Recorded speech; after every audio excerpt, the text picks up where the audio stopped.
നിങ്ങളുടെ favourite shows ഇനി ഒരിക്കലും മിസ്സാവില്ല. ഇപ്പോൾ C5 കാണും നിങ്ങളുടെ ഫേവറേറ്റ് ഷോ തികച്ചും സൗജന്യമായി. ഞാൻ തന്നോട് ചായ ചോദിച്ചില്ലല്ലോ. ചായ വേണോന്ന് വിളിച്ചു പറഞ്ഞിരുന്നല്ലോ. അത് പുഷ്പേട്ടനോടല്ലേ?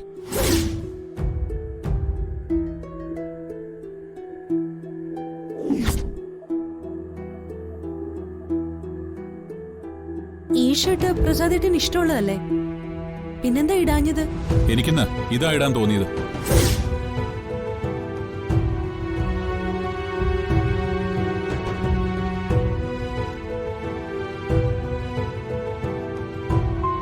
ഇതെന്താ പ്രസാദേട്ടൻ എന്നോടൊരു ദേഷ്യം പോലെ? ഞാൻ എന്തെങ്കിലും തെറ്റ് ചെയ്തോ ഈശ്വര? അയ്യോ, ദത്തൻ സാറിന്റെ വീട്ടിൽ ഒരുമിച്ച് പോവാന്ന് പറഞ്ഞിട്ട് പ്രസാദേട്ടൻ പോയല്ലോ.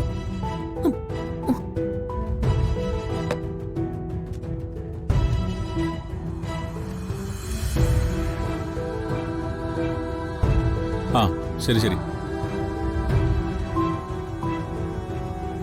ആ അതെ അതെ, ഇറങ്ങിക്കഴിഞ്ഞു. ഞാനിപ്പോ വരും. ആ കൊണ്ടുവരുന്നുണ്ട്. ആ ഒരു 5 മിനിറ്റ്.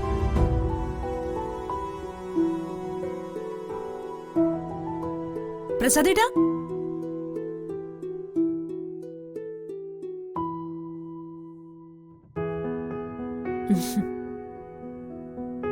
ദത്തൻ സാറിന്റെ വീട്ടിലേക്കല്ലേ പോകുന്നേ? അതെ. ഓ, ഞാൻ വിചാരിച്ചു മറന്നൂന്ന്. ദത്തൻ സാറിന്റെ വൈഫ് ഇന്നലെ വിളിച്ചിരുന്നു രാത്രി. ഇന്ന് തന്നെ ചടങ്ങുകൾക്കെല്ലാം വേണ്ട വസ്ത്രങ്ങളുടെ മെഷർമെന്റ്സും മെറ്റീരിയൽ ഡീറ്റെയിൽസും ഡിസൈനും എല്ലാം തരാമെന്ന് പറഞ്ഞു. കല്യാണത്തിനും റിസപ്ഷനും മെഹന്തി ചടങ്ങിനും എല്ലാം വെവ്വേറെ ഡിസൈൻസാ വേണ്ടത്. ഇന്ന് തന്നെ എല്ലാ ഡീറ്റെയിൽസും തരികയാണെങ്കിൽ നമ്മുടെ ജോലി എളുപ്പമാവുമല്ലോ. ഇപ്പൊ തന്നെ സമയം പോയി. വാ പോവാം. വേണ്ട, ഞാൻ തനിച്ച് ചോദിക്കോളാം.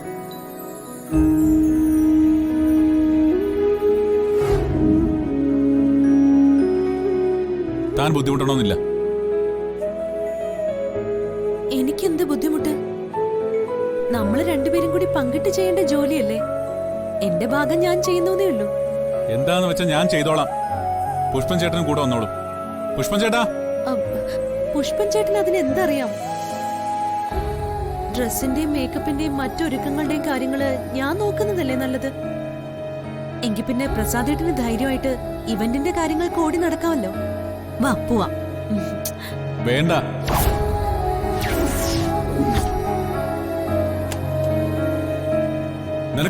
നിനക്ക് പറഞ്ഞ മനസ്സിലാവില്ലേ?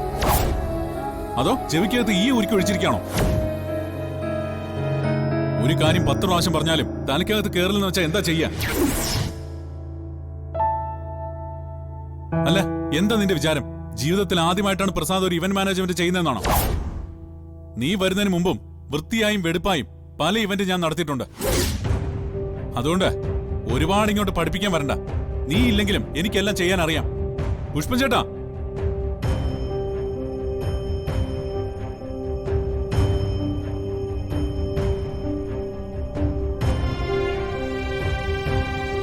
പ്രസാദ് എന്നെ വിളിച്ചായിരുന്നോ? എത്ര തവണ വിളിക്കണം? മനുഷ്യൻ ഇവിടെ നിന്ന് തൊണ്ട പൊട്ടി മരിച്ചാലേ നിങ്ങളുടെ ചെവി കയറുള്ളൂന്ന് വെച്ചാ കഷ്ടം തന്നെ. ഞാൻ മാർക്കറ്റിൽ പോയി ഇറങ്ങിയായിരുന്നു. എന്താ കാര്യമെന്ന് പറ പ്രസാദ്.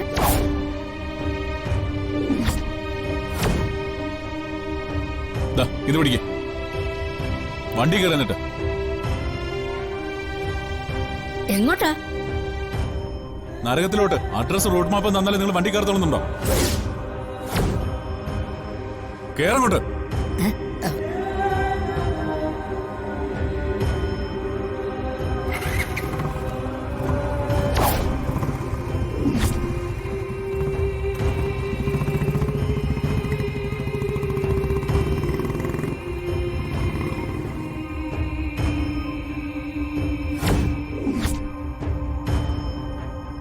ഇതെന്താ ഇങ്ങനെയൊക്കെ? ഞാൻ എന്ത് തെറ്റ് ചെയ്തു?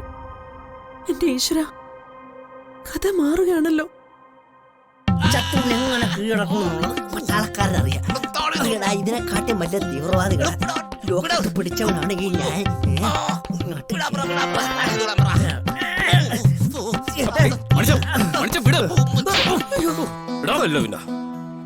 ഇങ്ങനെയാണ് ഒരു കലാകാരനോട് പെരുമാറുന്നത്? വിവരം കിട്ടവന്. സോറി, താങ്കൾ ക്ഷമിക്കണം. ഇവന് വിവരമില്ലാതെ പോയതുകൊണ്ട് താങ്കളുടെ മഹത്വം അറിയാതെ പോയി. അതുകൊണ്ടാ ഇങ്ങനെ പെരുമാറിപ്പോയത്. അതെ, നിങ്ങളുടെ ജോലിക്കാരന്റെ പെരുമാറ്റം ഞാൻ ക്ഷമിക്കും, മറക്കും. പക്ഷേ നിങ്ങൾ എന്നോട് ചെയ്തത് അത് ഞാൻ ഒരു കാലത്ത് മറക്കൂല.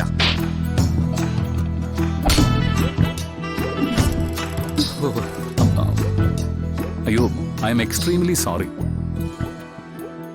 അന്ന് എനിക്കൊരു തെറ്റ് പറ്റിപ്പോയി. മാപ്പ് പറഞ്ഞാൽ ക്ഷമിക്കാൻ മനസ്സുള്ളൊരു കലാകാരനല്ലേ താങ്കൾ. അതുകൊണ്ട് എന്തോ കാര്യസാധ്യത ഉണ്ടെന്ന് മനസ്സിലായി. അതാണ് ഈ കാക്ക പിടുത്തം. ഉണ്ട്. താങ്കളന്ന് ആ 3 പെൺകുട്ടികളുടെ ചിത്രം കാണിച്ചിരുന്നില്ലേ? ദാ, ഇത് അന്ന് താങ്കൾ വരച്ച മൂത്ത കുട്ടി രാധയുടെ ചിത്രം കൃത്യമായിരുന്നു. ഒപ്പം ഈ 2 പെൺകുട്ടികളുടെ ചിത്രം കൂടി.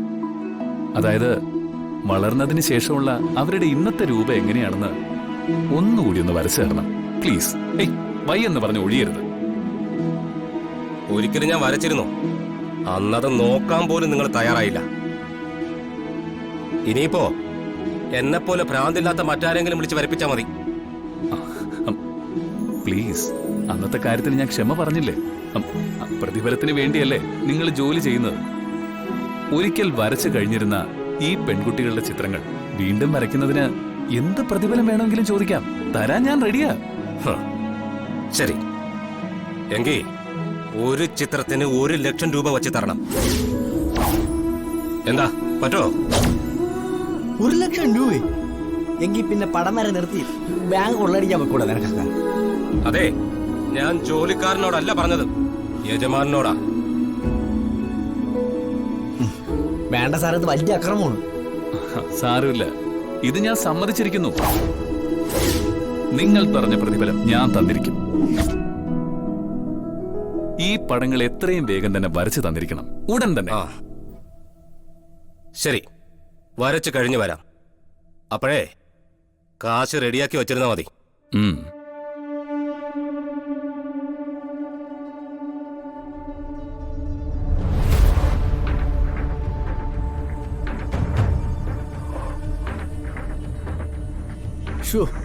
എന്തിനാ സാർ അത്രയും വലിയ തുകയൊക്കെ സമ്മതിച്ചത്? അയാളുടെ കയ്യിൽ മരുന്നുണ്ട് മണിച്ച. അന്ന് രാധയുടെ പടം വരച്ചത് എത്ര കൃത്യമായിരുന്നു എന്ന് കണ്ടതാ ഞാൻ. അതേ വെടിമരുന്ന് ഉപയോഗിച്ച് അയാൾ ദർശനയും സൗഭാഗ്യം വരയ്ക്കട്ടെ. അതുപയോഗിച്ച് ഞാൻ അവരെ എല്ലാം നേരിട്ട് കണ്ടുപിടിക്കും. പിന്നെ രാധയും സഹോദരിമാരും എന്റെ ഈ അന്തപുരത്തിലാ താമസിക്കുന്നത്. ഈ കോട്ടയ്ക്കലെ ഒരേ ഒരു രാജാവായ ഈ മേഘനാഥന്റെ കൂടെ ഞാൻ ചിലതൊക്കെ ആലോചിച്ച് വെച്ചിരിക്കുക. ഉറപ്പിക്കാൻ ഉറപ്പിച്ചൊരു വഴിയാക്കും ഞാൻ 3 എണ്ണത്തിനെയും.